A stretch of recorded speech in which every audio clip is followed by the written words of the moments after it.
मैं doctor Pankaj Anand, Fortis hospital Jaipur senior consultant. एक प्रश्न सबके दिमाग में है, दो शब्द हम सुन रहे हैं, कोविड वेव 1, कोविड वेव 2। ये वेव क्या है? देखिए, अगर आपको याद हो, पिछले साल यानी 2020 में सितंबर से लेकर नवंबर तक एक हाहाकार मचा था। बहुत सारे मरीज हॉस्पिटल में एडमिट हुए थे, बहुत सारे मरीजों को एडमिट करके हमें इलाज करना पड़ा, बहुत सारे मरीजों की मृत्यु भी हुई। अब दोबारा पिछले लगभग 15 से 20 दिन में अचानक there has been an sudden increase in the number of patients coming to hospital, और ये एक साथ नए मरीजों ने लगभग सारे हॉस्पिटल्स को भर दिया है, फ्लड कर दिया है। इसको वेव 2 कहा जा रहा है। और हमने देखा है कि वेव 1 और वेव 2 में काफ़ी अंतर है।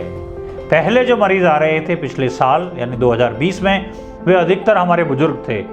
60 साल से ऊपर की उम्र के व्यक्ति थे जिनको ज़्यादा सीरियस कोविड हो रहा था, या जो उनको हॉस्पिटलाइज करना पड़ रहा था, या जिनकी डेथ हो रही थी। इस बार फॉर्चुनेटली और अनफॉर्चुनेटली वो लोग तो हैं, लेकिन बहुत सारे यंग लोग हॉस्पिटल में आ रहे हैं, इन्फेक्ट हो रहे हैं, सीरियस हो रहे हैं, हॉस्पिटलाइज हो रहे हैं, और उनकी डेथ भी हो रही है। जैसा कि आप जानते हैं, इंडिया में यंग लोग कहीं ज़्यादा हैं, बुजुर्ग कम हैं, इसलिए ही एक ये कारण और हो सकता है कि हॉस्पिटल्स अचानक से इतने बढ़ने लगे हैं। मैंने खुद करीब 3 से 4 मरीज खोए हैं जो 40 की उम्र के आसपास थे। ये एक खतरनाक बात है।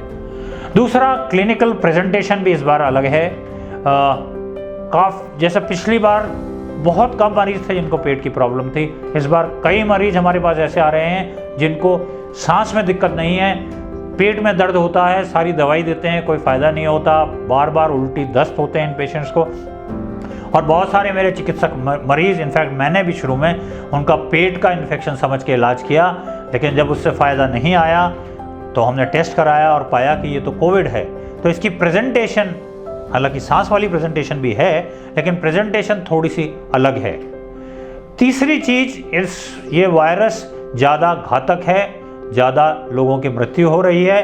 पेशेंट एकदम से सीरियस होता है, 2-3 दिन के अंदर अंदर अचानक से हॉस्पिटलाइज होके वेंटिलेटर पे चला जाता है।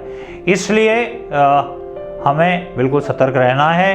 पिछली बार के तजुर्बों को इस बार यूज़ ना करें। ये वायरस कहीं ज़्यादा घातक, कहीं ज़्यादा मारक और कहीं ज़्यादा तेज़ी से फैलने वाला वायरस है। एक पॉइंट और याद आया, इस वायरस में बहुत सारे मरीज हमारे पास जब आते हैं और हम उनका RT-PCR, अगर आप जानते हो, जो नाक और मुंह के थ्रू, स्वैब के थ्रू हम टेस्ट करते हैं, वो नेगेटिव आता है, लेकिन मरीज के लक्षण हमें बताते हैं कि ये कोविड है। हम CT स्कैन कराते हैं और रियलाइज़ करते हैं कि इस पेशेंट को तो काफ़ी एडवांस डिजीज़ है। तो कई बार RT-PCR टेस्ट इस पर्टिकुलर वायरस को नहीं पकड़ पाता। इसीलिए मैं दोबारा कहूँगा, मास्क, सोशल डिस्टेंसिंग और हैंड वॉशिंग बहुत सीरियसली कीजिए।